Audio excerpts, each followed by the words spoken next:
it's Katie from the Everhart Museum in Scranton, Pennsylvania for the Museum Adventure Week, Nature Week for kindergarten through second. This is for lesson 4, a butterfly habitat and mapping out the habitat. For this, we're going to reuse a couple of the pages that we've already talked about.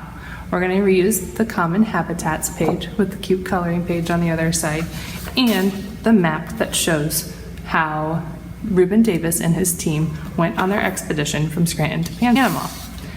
Use this video to help you pause and rewind as many times as you need if you weren't able to make it to our live class or if you just need a little bit of extra help. You can always email or ask questions on our Google Classroom as well. When you're looking at your habitat page, see all the different types of habitats that are out there. This is just some of them. When you're thinking about where you put your butterfly feeder and your pollinator seeds, you're gonna go back out towards that area of your yard today. So you need parent permission to go out there because then we need the rest of our supplies. The rest of our supplies are some graph paper, your pencil, and some discovery tools like your binoculars so you can really look to see where all the butterflies and critters are. Your compass, just to keep track of where you are. To look close at things, you're gonna need your magnifying glass and to help you draw or just to see how big some of the plants or species are around you, your ruler.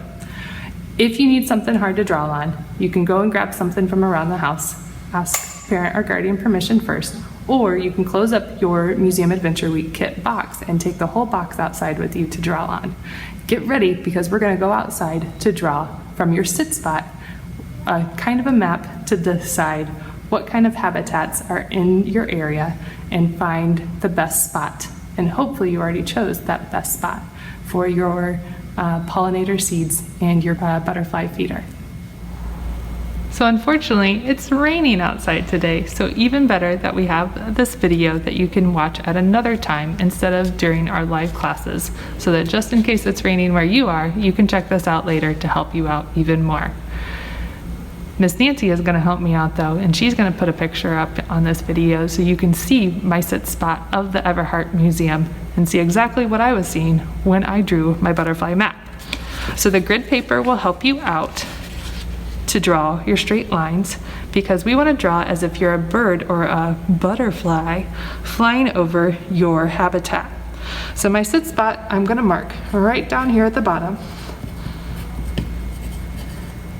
And I'm going to draw as much of what I see as possible.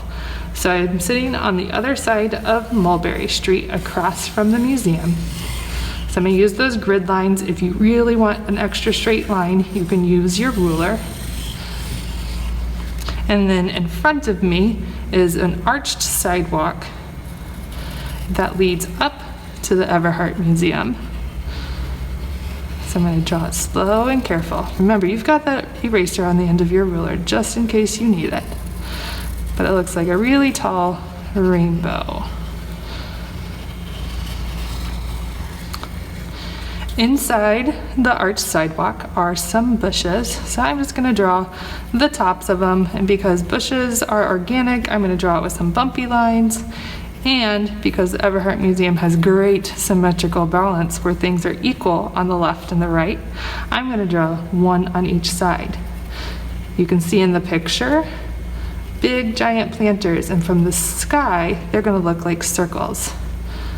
There's an electrical box of some sort there, so a little small square, and then the sculpture of Mr. Everhart with a tiny bird on his finger sits right at the base of our stairs. Our stairs are leading up to the Everhart Museum. If you were a bird or a butterfly flying above the Everhart, you would notice that the Everhart Museum is in the shape of a capital letter E. How thoughtful. If you're going slow and careful and pausing this as you go, hopefully your lines are a little bit straighter than mine have gotten.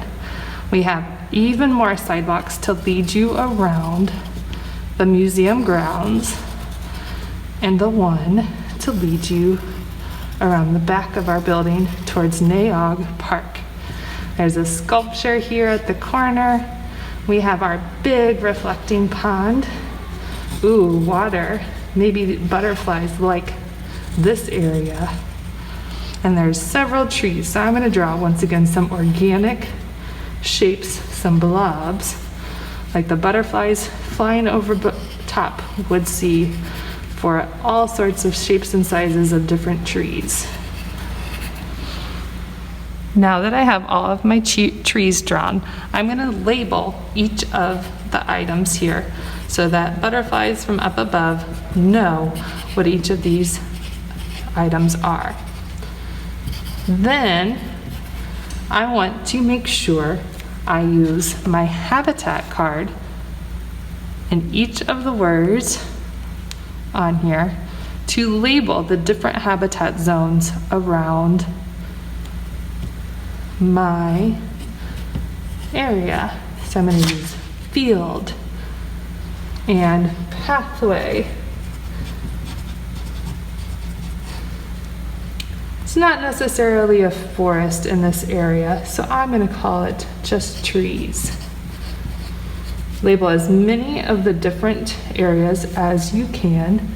We've got parking lot, so I'm going to call this road because it's Mulberry Street. So now that I have different areas labeled, I can do two things. I can draw some textures, and textures are going to make it look like it feels a different way. And by putting little curved lines on the tops of my trees and kind of similar at the tops of my bushes, you'll see a little bit of a different texture for these different items. In the reflecting pond, why not make it look like it has some waves so that anybody looking at your habitat map knows that it's water. Last thing I'm going to do is just kind of shade in or color each of my pathways. This way they stand out a little differently from my grassy areas. Last but not least, don't forget where you planted or you're going to plant your pollinator seeds and where you put your butterfly feeder. Remember, shady areas from the trees and water from the pond make a great combination for places for your pollinator seeds.